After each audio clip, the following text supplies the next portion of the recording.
ரத்து செய்யப்பட்ட குரூப் 2 தேர்வுகள் மார்ச் 15ஆம் தேதி நடைபெறும் என டிஎன்பிஎஸ்சி அறிவித்துள்ளது. ஹால் டிக்கெட் குளறுபடி காரணமாக நேற்று நடைபெற இருந்த குரூப் 2, 2A தேர்வுகள் ரத்து செய்யப்பட்ட நிலையில் மார்ச்சில் நடைபெறும் தேர்வுக்கு பிப்ரவரி 28ஆம் தேதிக்குள் ஹால் டிக்கெட் வழங்கப்படும் என்றும் தெரிவிக்கப்பட்டுள்ளது. வாக்காளர் பட்டியலில் பெயர் சேர்க்க திருத்தங்கள் செய்ய அளிக்கப்பட்ட விண்ணப்பங்கள் மீதான பரிசீலனை நாளை நிறைவடைகிறது. 34,75,000 பேர் விண்ணப்பித்துள்ள நிலையில் 95% விண்ணப்பங்கள் பரிசீலிக்கப்பட்டுள்ளதாக தெரிவிக்கப்பட்டுள்ளது. ஏப்ரல் 13ஆம் தேதி தமிழ்நாட்டிற்கு சட்டமன்ற தேர்தலை நடத்த இந்திய தலைமை தேர்தல் ஆணையம் திட்டமிட்டு வருவதாக தகவல் வெளியாகியுள்ளது. பிப்ரவரி கடைசி வாரம் அல்லது மார்ச் முதல் வாரத்தில் தேர்தல் அறிவிப்பு வெளியாகலாம் என்று கூறப்படுகிறது.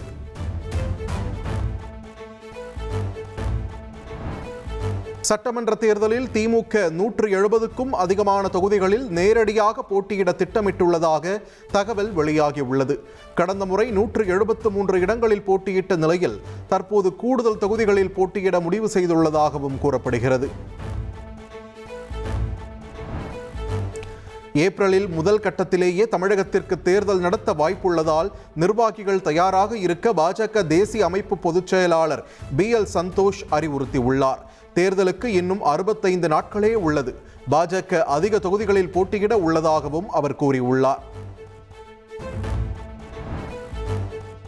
தேமுதிகவுடன் கூட்டணி பேச்சுவார்த்தை நடத்தி வருவதாக மத்திய இணையமைச்சர் எல் முருகன் தெரிவித்துள்ளார். கூட்டணி குறித்து தேசிய தலைமை உரிய நேரத்தில் அறிவிக்கும் என்றும் அவர் கூறியுள்ளார். தேமுதிக சார்பில் சட்டமன்ற தேர்தலில் போட்டியிட விருப்ப மனு வாங்க நிர்வாகிகள் ஆர்வம் காட்டாததால் சென்னை கோயம்பேட்டில் உள்ள தலைமை அலுவலகம் வெறிச்சோடி காணப்படுகிறது. கடந்த 6ஆம் தேதி விருப்ப மனு விநியோகம் தொடங்கிய நிலையில் 4வது நாளான இன்று யாரும் விருப்ப மனு வாங்க ஆர்வம் காட்டவில்லை.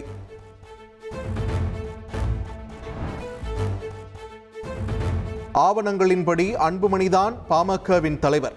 டெல்லி உயர்நீதிமன்றத்தில் தேர்தல் ஆணையம் திட்டவட்டமாக தெரிவித்துள்ளது. தாவேக மாவட்ட செயலாளர்கள் கூட்டம் காணொலி வாயிலாக நாளை நடைபெற உள்ளதாக அறிவிக்கப்பட்டுள்ளது.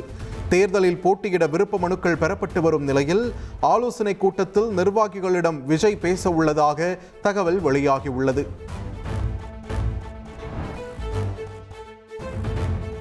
சேலத்தில் வரும் 13ஆம் தேதி தாவேக தலைவர் விஜய் கலந்து கொள்ளும் நிர்வாகிகள் சந்திப்பு கூட்டத்திற்கான முன்னேற்பாடு பணிகள் தீவிரமாக நடைபெற்று வருகின்றன. தாவேக தொண்டர்களில் 420 பேர் தேர்வு செய்யப்பட்டு என்னென்ன பணிகள் மேற்கொள்ள வேண்டும், எவ்வாறு செயல்பட வேண்டும் என்பன உள்ளிட்ட பயிற்சிகள் அளிக்கப்பட்டு வருகிறது. சென்னையில் ஆபரண தங்கத்தின் விலை சவரனுக்கு 1840 ரூபாய் உயர்ந்துள்ளது. 1 கிராம் ஆபரண தங்கம் 14,650 ரூபாய்க்கும், 1 சவரன் தங்கம் 1,17,200 ரூபாய்க்கும் விற்பனை செய்யப்படுகிறது. கடந்த சில நாட்களாக சரிந்து வந்த வெள்ளி விலை இன்று கிலோவுக்கு 15,000 ரூபாய் உயர்ந்துள்ளது. 1 கிராம் வெள்ளி 300 ரூபாய்க்கும், 1 கிலோ கட்டி வெள்ளி 3 லட்சம் ரூபாய்க்கும் விற்பனை செய்யப்படுகிறது.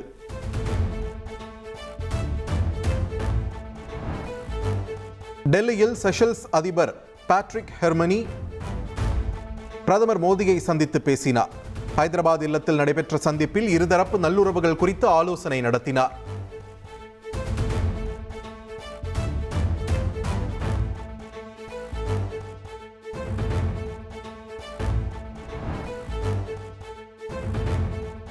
செஷல்ஸ் வளர்ச்சிக்காக இந்தியா $175 மில்லியன் நிதி உதவி.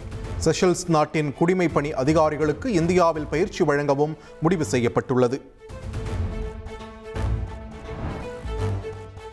2 நாட்கள் விடுமுறைக்கு பின் நாடாளுமன்ற பட்ஜெட் கூட்டத்தொடர் இன்று தொடங்கிய நிலையில் மக்களவையில் எதிர்க்கட்சியினர் அமளியில் ஈடுபட்டனர்.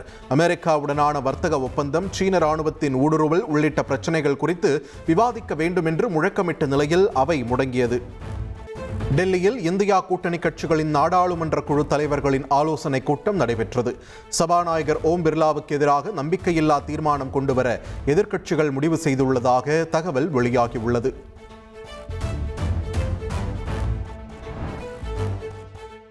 எதிர்க்கட்சித் தலைவருக்கு பேச அனுமதி மறுக்கப்படுவதாக கூறி மாநிலங்களவையில் இருந்து எதிர்க்கட்சி உறுப்பினர்கள் கூட்டாக வெளிநடப்பு செய்தனர்.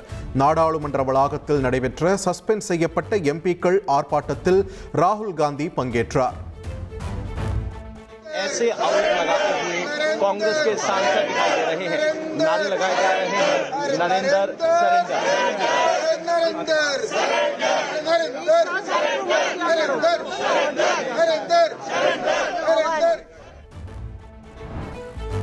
அமெரிக்க வர்த்தக ஒப்பந்தம் மற்றும் சீன விவகாரம் குறித்து விவாதம் நடத்த மத்திய அரசு பயப்படுவதாக ராகுல் காந்தி விமர்சித்துள்ளார். அச்சம் காரணமாகவே பிரதமர் மோடி மக்களவைக்கு வரவில்லை என்றும் அவர் கூறியுள்ளார்.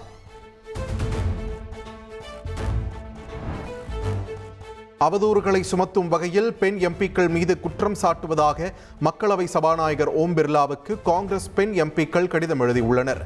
நாங்கள் வன்முறை மிரட்டலில் நம்பிக்கை கொண்டவர்கள் அல்ல என்றும் சபாநாயகர் மக்களவையை பாரபட்சமின்றி நடத்த வேண்டும் என்றும் அவர்கள் வலியுறுத்தியுள்ளனர். மத்திய பட்ஜெட்டில் தமிழகத்திற்கு ஏராளமான திட்டங்கள் அறிவிக்கப்பட்டுள்ளதாக நிதியமைச்சர் நிர்மலா சீதாராமன் விளக்கம் அளித்துள்ளார். தமிழ்நாட்டிற்கு எதுவும் இல்லை என தவறான தகவல்களை பரப்புவதாகவும் அவர் குற்றம் சாட்டியுள்ளார்.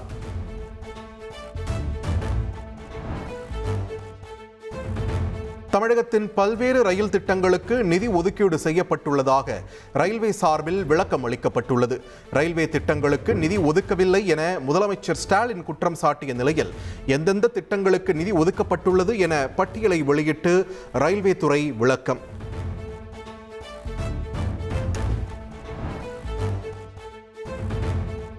ராணிப்பேட்டை மாவட்டம் பணப்பாக்கத்தில் 9,000 கோடி ரூபாய் முதலீட்டில் அமைக்கப்பட்டுள்ள டாடா மோட்டார்ஸ் கார் உற்பத்தி தொழிற்சாலையை முதலமைச்சர் மு.க. ஸ்டாலின் திறந்து வைத்தார். இந்தியாவின் மின்சார வாகன உற்பத்தி தலைநகராக தமிழ்நாடு திகழ்வதாக முதலமைச்சர் பெருமிதம் தெரிவித்துள்ளார். இயக்கத்தை நம்முடைய மாண்புமிகு தமிழ்நாடு முதலமைச்சர் அவர்கள் தொடங்கி வைத்து சிறப்பித்திருக்கிறார். This milestone reflects dedication, excellence and a vision for the future to the nation's growth.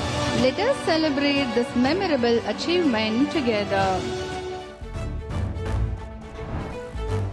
Tata Motors car உற்பத்தி தொழிற்சாலையில் உற்பத்தி செய்யப்பட்ட காரை முதலமைச்சர் மு.க. ஸ்டாலின் இயக்கி பார்த்தார். மாண்புமிகு தமிழ்நாடு முதலமைச்சர் அவர்கள் டாடா மோட்டார்ஸ் JLR பிளான்ட்டில் முதல் கார் ரேஞ்ச் ரோவர் இவோக் இயக்கத்தை தொடங்கி வைத்து சிறப்பித்திருக்கிறார்கள்.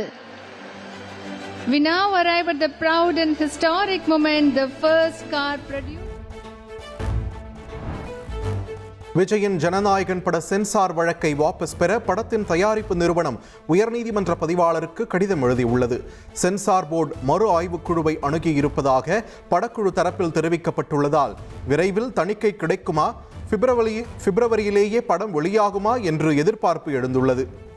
தமிழ்நாட்டில் சட்டமன்ற தேர்தல் நடைபெற்றாலும் சென்னை சேப்பாக்கத்தில் IPL போட்டிகள் நடைபெறும் என CEO காசி விஸ்வநாதன் நம்பிக்கை தெரிவித்துள்ளார். தேர்தல் காரணமாக போட்டிகள் ராஞ்சிக்கு மாற்றப்பட உள்ளதாக வரும் தகவல்கள் உண்மை இல்லை என்றும் விளக்கம் அளித்துள்ளார். திருப்பரங்குன்றம் சிக்கந்தர் தர்காவில் தொழுகை நடத்த அனுமதி கோரிய மனுவை தள்ளுபடி செய்து உச்சநீதிமன்றம் உத்தரவிட்டுள்ளது. சட்டம் ஒழுங்கு பிரச்சனை இல்லை என்றால் திருப்பரங்குன்றத்தில் அமைதிக்குழு தேவையில்லை என்றும் நீதிமன்றம் தெரிவித்துள்ளது. காஞ்சிபுரம் சுப்பிரமணிய சுவாமி கோவிலில் சீரமைப்பு பணிகளை மேற்கொள்ளக்கூடாது என சென்னை உயர்நீதிமன்றம் உத்தரவிட்டுள்ளது. 100 ஆண்டுகள் பழமையான மண்டபம் தற்போது முறையாக இல்லை, வாஸ்துப்படி இல்லை என கூறுவது மனசாட்சிக்கு புறம்பானது என்று நீதிமன்றம் தெரிவித்துள்ளது.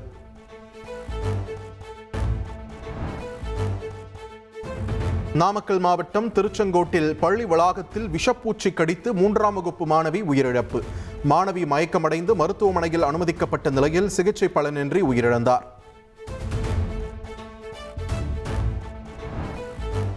சென்னை மெரினாவில் கடலில் இறங்கி மின்சார வாரிய ஒப்பந்த ஊழியர்கள் ஆர்ப்பாட்டத்தில் ஈடுபட்டனர்.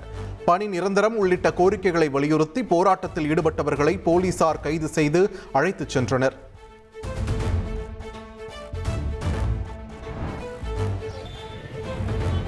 தமிழகம் முழுவதும் பல்வேறு கோரிக்கைகளை வலியுறுத்தி டாஸ்மாக் பணியாளர்கள் சில மணி நேரம் கடைகளை அடைத்து வேலை நிறுத்த போராட்டத்தில் ஈடுபட்டனர்.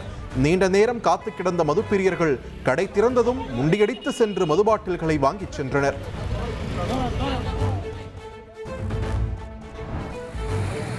டாஸ்மாக் கடை ஊழியர்கள் போராட்டத்தால் கும்பகோணத்தில் தனியார் வசமுள்ள மணமகிழ் மன்றங்களில் மதுப்பிரியர்கள் குவிந்தனர். மதுப்பிரியர்களால் போக்குவரத்து நெரிசல் ஏற்பட்டதை அடுத்து போலீசார் சம்பவ இடத்திற்கு சென்று கூட்டத்தை கட்டுப்படுத்தினர்.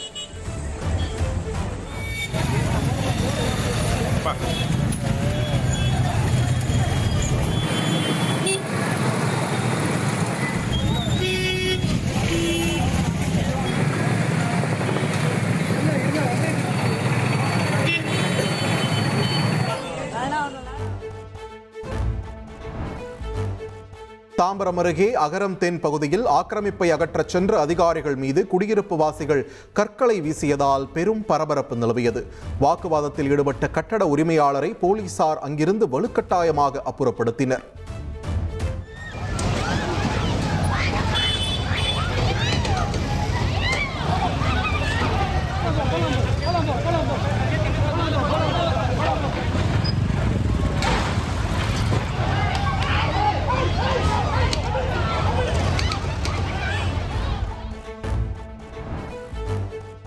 அனுமதி பெறாத கொடிக்கம்பங்களை அகற்ற கோரிய வழக்கில் நெல்லை, தேனி உள்ளிட்ட 13 மாவட்ட ஆட்சியர்கள் மற்றும் காவல் கண்காணிப்பாளர்கள் பதிலளிக்க உயர்நீதிமன்ற மதுரை அமர்வு உத்தரவிட்டுள்ளது.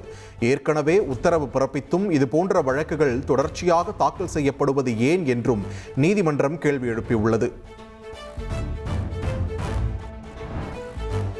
சென்னை கொடுங்கையூரில் ஹோட்டலில் சாப்பிட்டதற்கு பணம் கேட்ட ஹோட்டல் உரிமையாளர் கொடூரமாக தாக்கப்பட்ட சம்பவம்.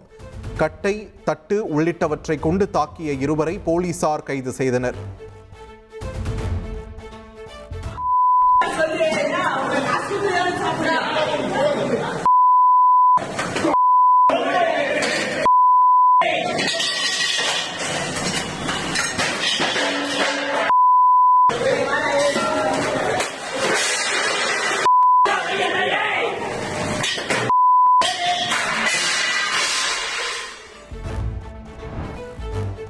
ராமேஸ்வரம் ராமநாத சுவாமி கோவிலில் நாளை காலை 7 மணி முதல் இரவு 10 மணி வரை நடை அடைப்பு. மகா சிவராத்திரி திருவிழாவை ஒட்டி நடை அடைக்கப்பட உள்ளதாக கோவில் நிர்வாகம் தெரிவித்துள்ளது.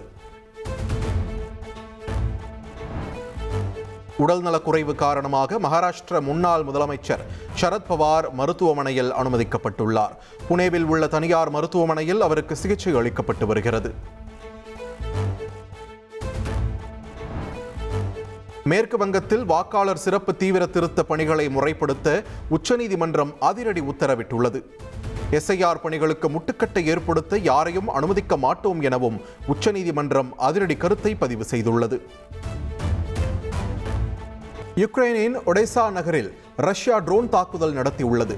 தாக்குதலில் ஒருவர் உயிரிழந்ததாகவும் 2 காயமடைந்ததாகவும் அந்த மாகாணத்தின் ஆளுநர் தெரிவித்துள்ளார். சர்வதேச அளவில் அதிர்வலைகளை கிளப்பும் எப்ஸ்டீன் ஃபைல்ஸில் பிரிட்டன் மன்னர் சார்ல்ஸின் இளைய சகோதரர் இளவரசர் ஆண்ட்ரூ பெயர் இடம்பெற்றுள்ளது சர்ச்சையை ஏற்படுத்தியுள்ளது. பிரிட்டன் வர்த்தக ஆவணங்களை எப்ஸ்டீனிடம் இளவரசர் ஆண்ட்ரூ பகிர்ந்ததாக புகார் எழுந்துள்ளது. T20 உலகக்கோப்பை தொடரில் கொல்கத்தாவில் நடந்த லீக் போட்டியில் ஸ்காட்லாந்தை இத்தாலி வீழ்த்தியது. 208 ரன்கள் என்ற இலக்கை நோக்கி ஆடிய இத்தாலி 134 ரன்களுக்கு சுருண்டது. ICC T20 உலகக்கோப்பை கிரிக்கெட் தொடரின் 8வது போட்டியில் ஓமனை ஜிம்பாப்வே அணி எளிதில் வீழ்த்தியது. ஓமன் 103 ரன்களுக்கு ஆல் அவுட் ஆன நிலையில் 14வது ஓவரில் ஜிம்பாப்வே அணி 2 விக்கெட்டுகளை மட்டும் இழந்து இலக்கை சேஸ் செய்தது.